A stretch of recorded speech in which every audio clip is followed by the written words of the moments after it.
Derby breton dès la première journée du championnat entre Nantes et Guingamp, soit le 14e contre le 10e de la saison précédente. Nantes aligne 3 recrues, Thomasson, Adrian et Salah. 3 joueurs chargés d'amener un plus offensivement. La 4e recrue dans ce secteur, Sigthorsson, débute sur le banc. Des Nantais privés de Viscarondo et Djilobodji suspendus. -B, l'une des recrues est blessée. La première opportunité est guingampaise, parade de Rémi Rioux, le capitaine du FC Nantes.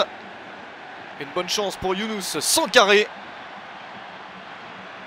Mais on en reste à 0-0. Guingamp de son côté aligne une de ses recrues, le Belge De Pau. Jimmy Briand, autre recrue, n'est toujours pas prêt et ne figure pas sur la feuille de match. La première chance de Nantes dans cette rencontre intervient sur cette action. Et quelle parade de Jonas Le Seul. Une très belle reprise d'Adrien Thomasson. Venu d'Évian-Tournon-Gaillard, ce joueur est censé apporter beaucoup. Et ça se voit dès le début du match. Mais c'était compté sans la présence du gardien danois de Guingamp.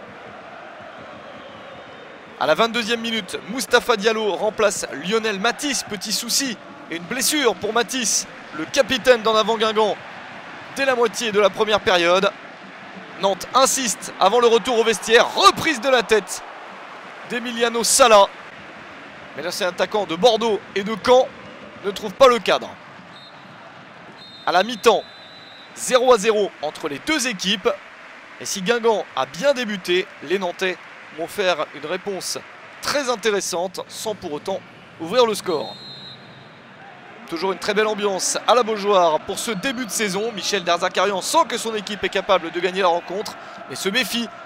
Les Guingampais ont des arguments et ont de l'audace avec cette reprise acrobatique très impressionnante de Sloan Priva. Ça passe au-dessus du cadre du but gardé par Rémi Rioux. On s'approche de la fin de la partie. Ballon rendu par Le Seul à ses défenseurs. Kerbrat en l'occurrence qui se trouve. Ballon récupéré par les Nantais. Le centre et la déviation dans son propre but de Jérémy Sorbon. On joue la 89e minute. Et c'est un coup très dur pour les Guingampais qui pensaient prendre au moins le point du nul. Mais Kerbrat s'est loupé. L'interception nantaise a fait très mal. Et Sorbon, en voulant sauver son équipe, a trompé son propre gardien. À 1 minute de la fin du temps réglementaire, c'est terrible. Mais les Nantais sont récompensés de leurs efforts, même s'ils ne marquent pas le but eux-mêmes.